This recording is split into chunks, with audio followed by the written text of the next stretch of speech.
Good morning, good afternoon, good evening, wherever you may be.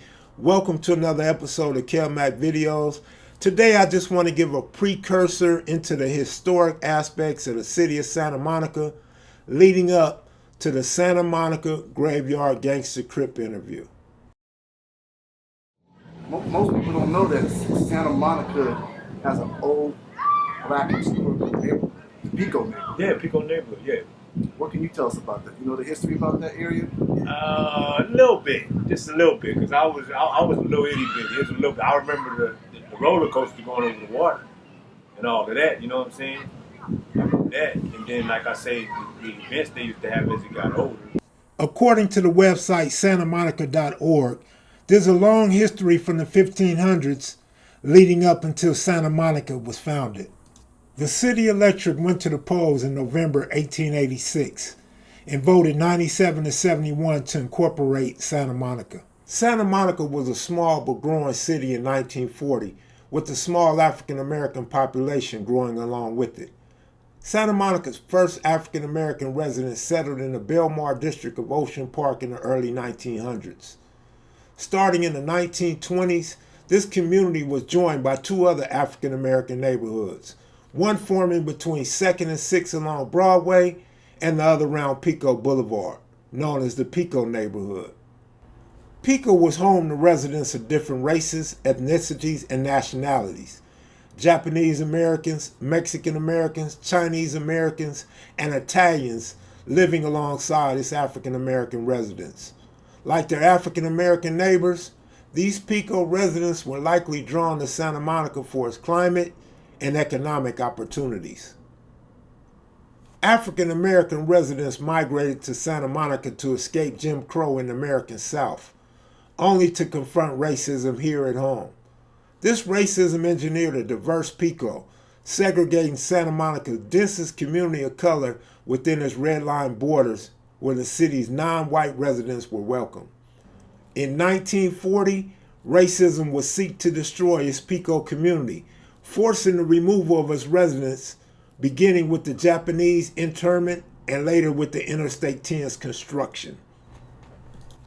Many blacks lived in the Pico neighborhood, roughly bounded by Pico, Lincoln and Santa Monica Boulevards, and Centinela Avenue.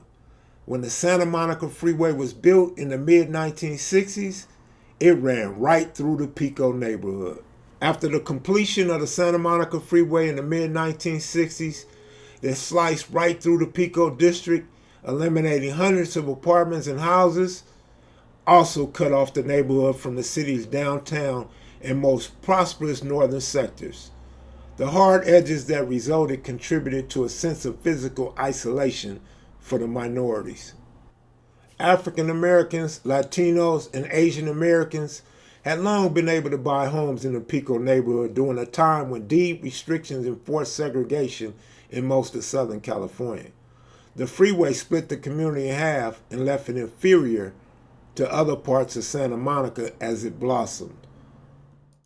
During the 1920s, Inkwell was an oasis for African American beachgoers, the only part of the sand they were allowed to set foot on, except briefly for a small section of Manhattan Beach.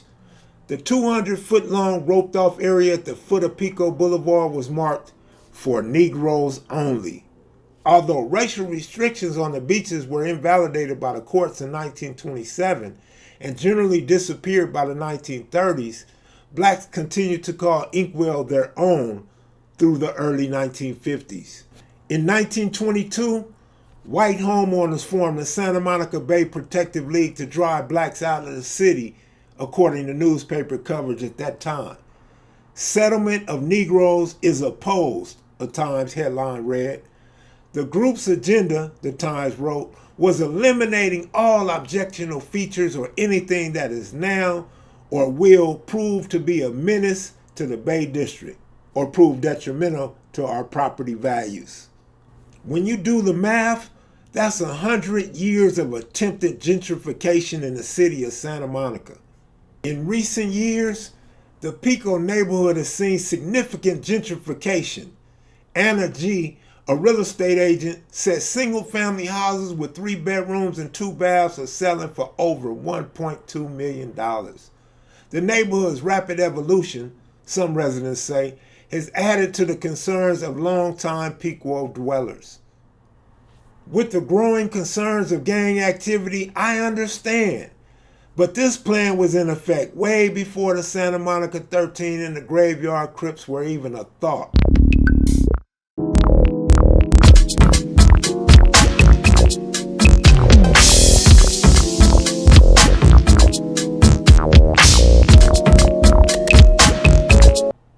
The neighborhood has been engulfed in a turf war between two rival gangs, one black, one Latino.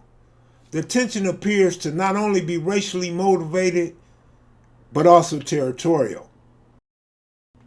Even with the local beefs going on, residents have come together to fight back, demanding greater protection against crime and, in general, more responsiveness from the city government. I mean, we are talking about a city that held one of the FBI's 10 most wanted fugitives, Whitey Bulger.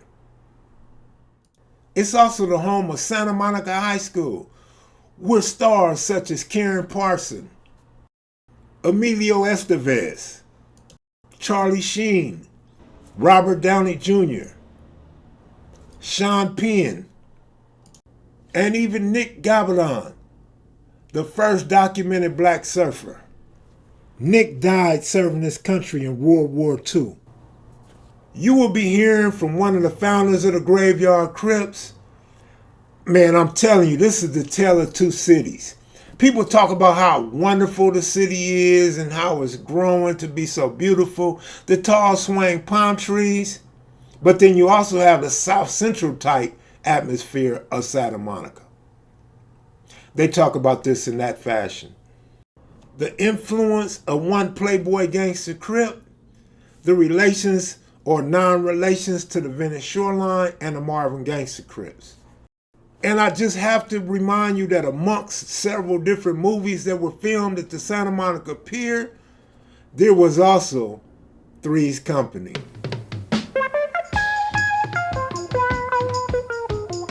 Stay tuned for the Grave Yard Gangster Crips. Coming up next.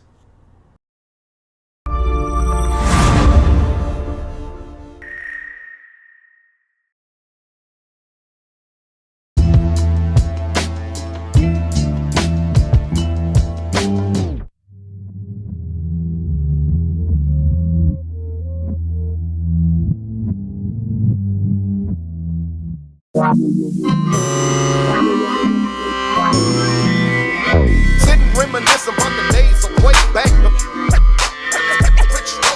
Big kid dollar folders, gun holders with the gym on the rollers. Deep as a fire at the stove shop. Don't make dollars, it don't make sense.